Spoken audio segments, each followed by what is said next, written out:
feel like this is just the gist of BookTube. We all just say all these books that we want to read and keep wanting to read and then never read them.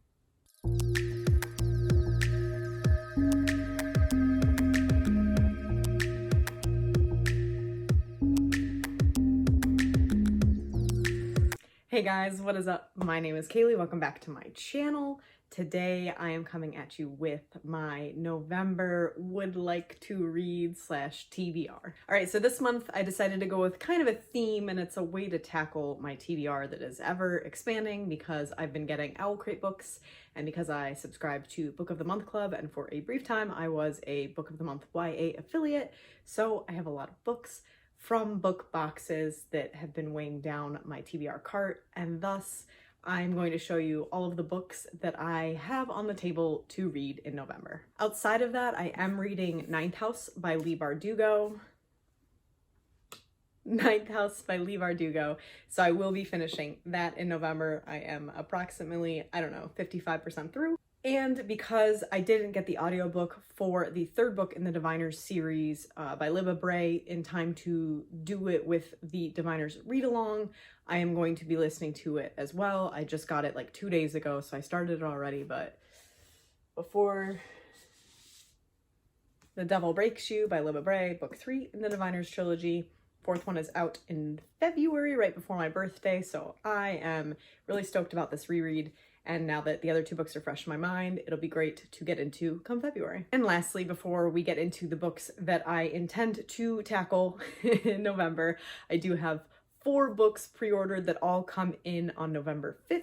That is Space Boy Volume 5. That will be read probably that day. The Toll by Neil Shusterman, which is the 3rd and final in the Scythe series, which I'll be buddy reading with Lacey over at Lacey D. Bell, one of my besties. You all know her at this point. Also, Girls of Storm and Shadow, which is the sequel to Girls of Paper and Fire. This I will be buddy reading with Jamie over at Jamie Reads. We buddy read Girls of Paper and Fire together and had an excellent time, so I suggested reading the sequel together and she was all for it. And then fourth and finally, Call Down the Hawk by Maggie Stiefvater. One of my favorite series of all times is the Raven Cycle, the Raven Boys series, so I'm really excited to see what she does with Ronan moving forward. So now that that's out of the way, and I've been trying to read the pre-orders as they come in, I'm doing okay at it, so I'd like to keep that up. So those books hopefully will get read in November. Now, first and foremost, I do have 2 Book of the Month Club books that are epically huge. The 2 that I have that are huge are not ones I intend to tackle, but for the sake of this video, I'll show you anyway. The Goldfinch by Donna Tartt. It is a thick book with tiny little text. I have technically read almost 3/4 of this book before when it first came out, but that was what, like a decade ago when I was much younger, and by the time I got as far as I got, I just no longer cared about the story. So I'm thinking maybe now that I'm a little older, I will re-tackle it because I really did like what I'd read, and then it just kept going. So someday, but not today. And then the second chunker is Imaginary Friend by Stephen Chbosky. It is huge, also has very small text. I'm not really in the mood for it either, but it is my most recent one, so I'm not that worried about it. So let's get into the ones that I am worried about. I guess worried isn't the right word, that I am intending to tackle this month. Now, on top of the 4 pre-orders that I'll definitely read, the 2 books that I'm actively reading, which is already at 6 books, I read 11 books in October and thought that that was a lot. Like, while I was going along the month and not checking my stats, I was like, man, I've read like 15 books. So it is very, very, very unlikely that I will hit this entire stack, but I'd like to at least tackle half of them. Now, the thing I've been doing lately is not strictly adhering to a TBR and mood reading, so this should be really great because there is a variety in genres and age groups that I have waiting to be read.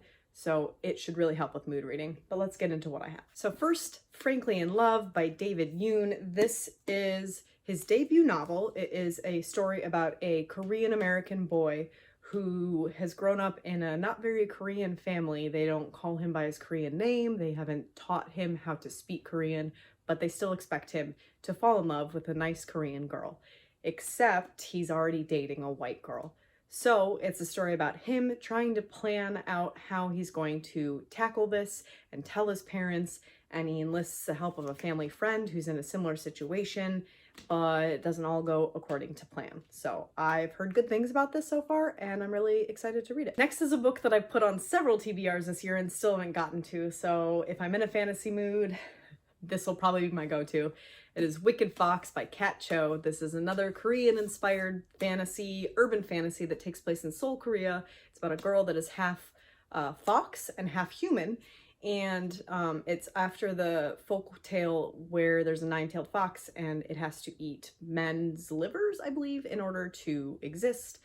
So she is part of that fox, and she loses the bead that contains her soul, and without that she will die. So it's big adventure, and I've heard really, really great things, and urban fantasy sounds right up my alley right now. Next up is Hello Girls by Brittany Cavallero and Emily Henry. I've read both of their works individually, so I am excited to get into this book. It is a story about two girls who hate their home life. They both live not great lives, and so they decide to run away together. I think it's akin to like Bonnie and Clyde, but it's a lot of stuff that happens to them in this. I would assume it's like a road trip. I have heard really good things recently. I know Chelsea just read it and loved it, and I think Jane from It's Jane Lindsay also really liked it when she read it for Contemporary-thon. And so I'm really looking forward to getting into it. I think this is one of my top priorities for next month outside of the pre-orders and all of that. So looking forward to it. All right, another YA fantasy is The 10,000 Doors of January by Alex E. Harrow. This is a story about a girl named January who is a little peculiar and weird, and she finds a book that tells tales and stories of love and fantasy and romance, and tells about secret doors. So I would assume that each door has like a new story that January goes through. But again, it's another book that I've heard mostly good things about. I've seen pretty much all 4-star or above ratings. So this is one of the books that I was really looking forward to this year because the cover is just beautiful. And I don't know, I'm just really bad at getting to Book of the Month Club books. What can I say?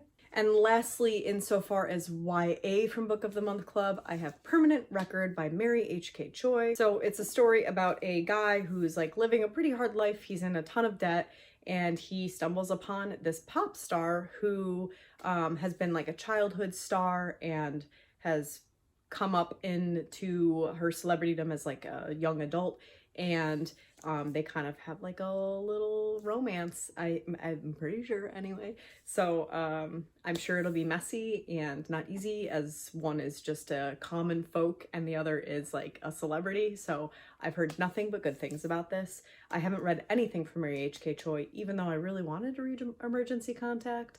Are we sensing a theme here? I feel like this is just the gist of BookTube. We all just say all these books that we want to read and keep wanting to read and then never read them. All right, now I have 2 adult books from Book of the Month Club, and one is If Only I Could Tell You by Hannah Beckerman.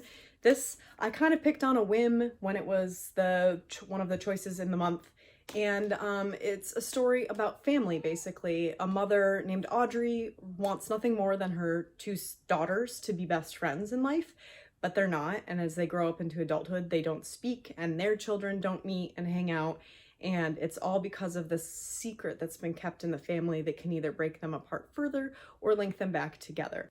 I'm really close with my sister, but that wasn't always the case. We kind of hated each other through our teen years until I moved out, and then things got better.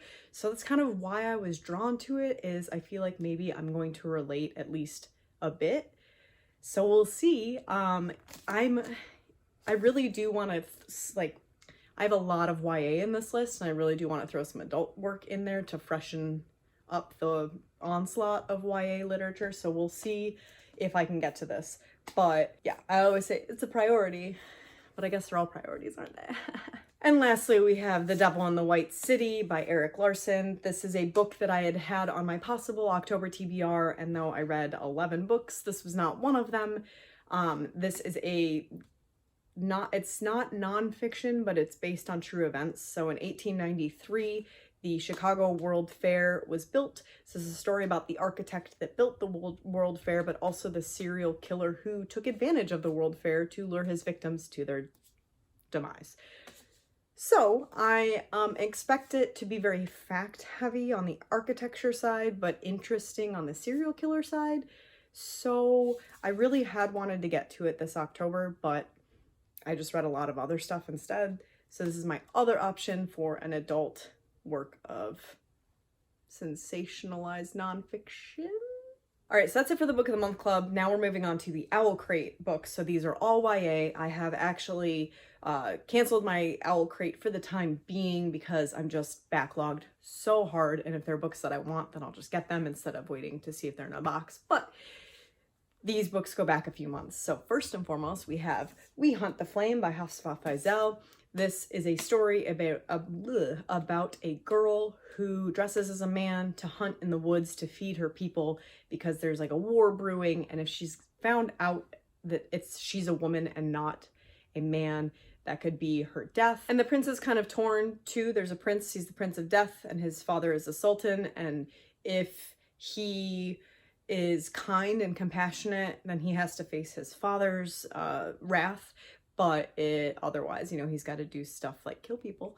And it sounds like that's a very big conflict for him. So it's a book that I keep meaning to get into, and kind of fell off. Like, it was doing really well, and then I didn't really hear much after it first released. So I am interested in getting to it. We'll see how I feel about fantasy this month. And next we have Spin the Dawn by Elizabeth Lim.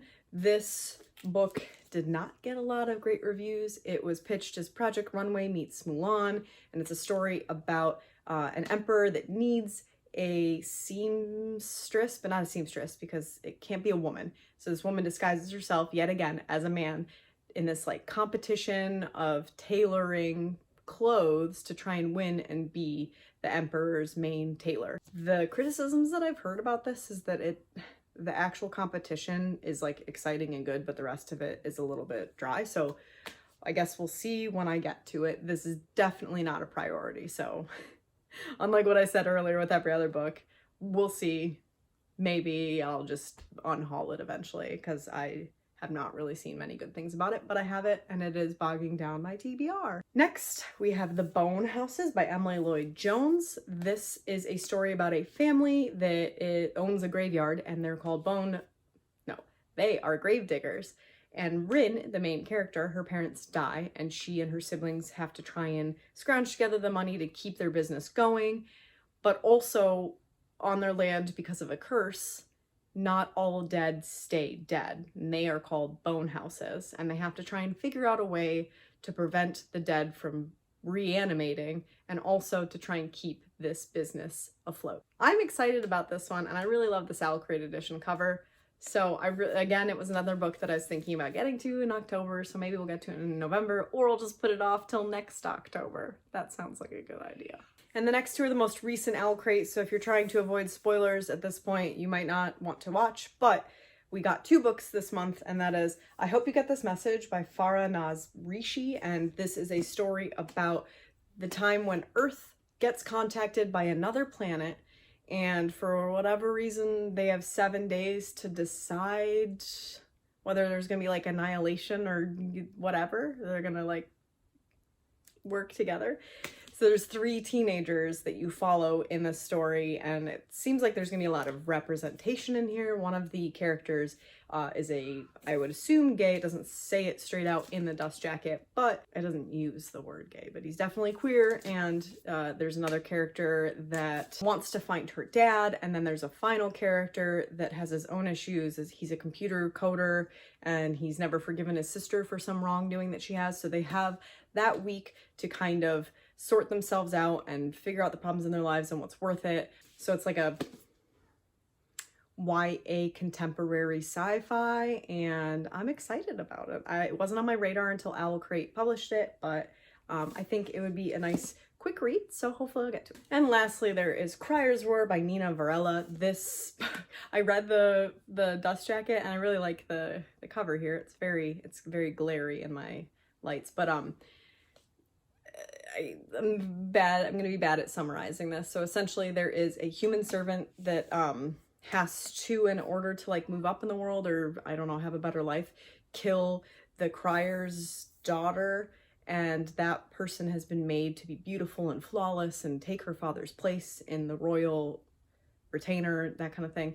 And it sounds like instead they might fall in love. So I've heard it is a very, very queer story, YA fantasy. I'm into it. So that is it. That is my possibilities of just trying to get down my book boxes and book of the month club. I guess that's also a book box collection, so I can get them off my TBR shelf and onto my shelf. Hopefully I tackle a lot of them. Obviously I've got my pre-orders, so let me know down below if any of those book of the month club books or Owl Crate editions are books that you've read and loved. What should I prioritize? What should I definitely try and get to in November? Let me know down below. Otherwise, I don't know, guys. I always do this at the end. I don't know where to take it. That's it. That's hopefully some of these are gems. I've heard really good things about some of them and not good things about others. And I think that eventually I need to look at my TBR cart and decide what I'll never get to and just away with them.